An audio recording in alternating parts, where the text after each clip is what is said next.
অপদেশ দেউ গমরে না থাকিব তোমার ঘরে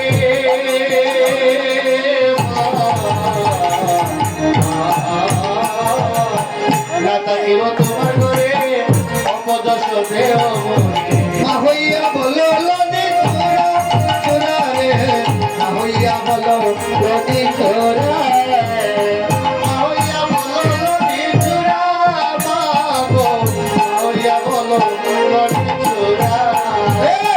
যমুনা পার হয়ে যাব ওরা আমাকে মা বলি যমুনা পার হয়ে যাব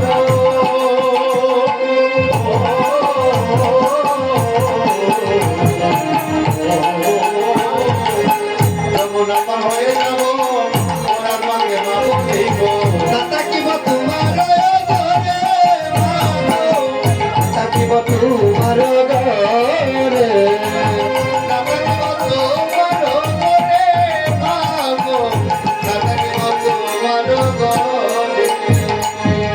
এইদিকে গোপাল আমার বলছে নগমা আমি আর তোমার ঘরে থাকিব না, আমি যমুনা পার হয়ে যাব পরার আমাকে মা বলিব।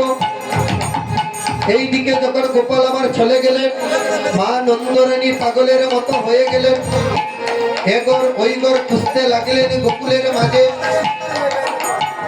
এইদিকে বলরাম বললেন, বলরাম দাসে বলে গোপাল আমার ঘরে আছে।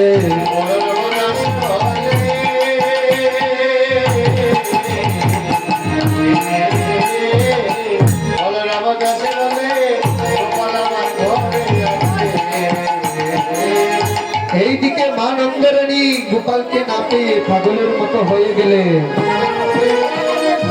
আর গোপাল আমার আড়াল থেকে দেখলেন, মা বললেন ওরে বাচ্চা ও তোর মায়ের দশা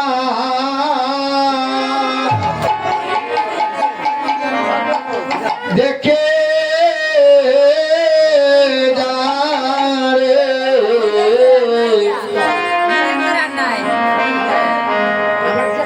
প্রাণের গোপাল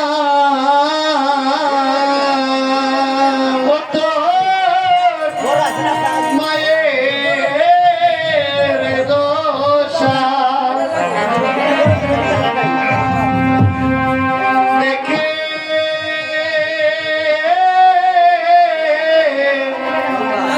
দেখে যা রে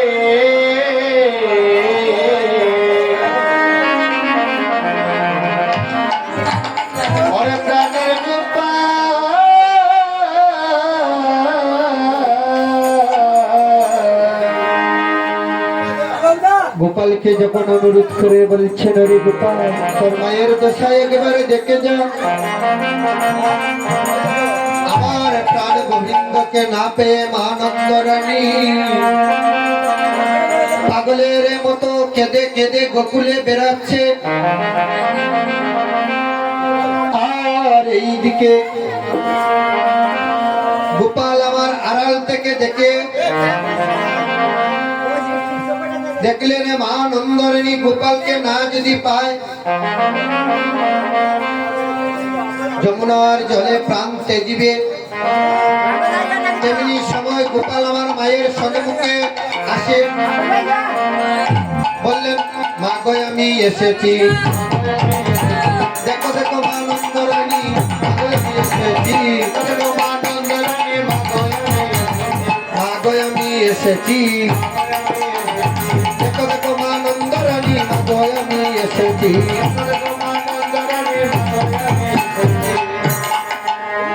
গোপালকে পেয়ে মা নন্দরানী যেমন বামন যেমন ছাদ ধরলে যে সুখী হয় তেমনি ভাবে সুখী হলেন।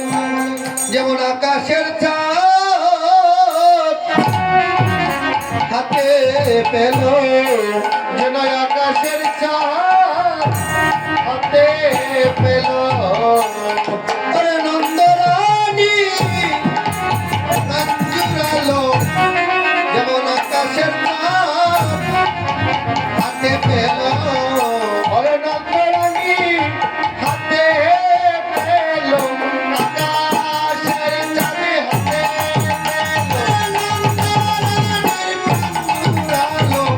আকাশের চাঁদে হাতে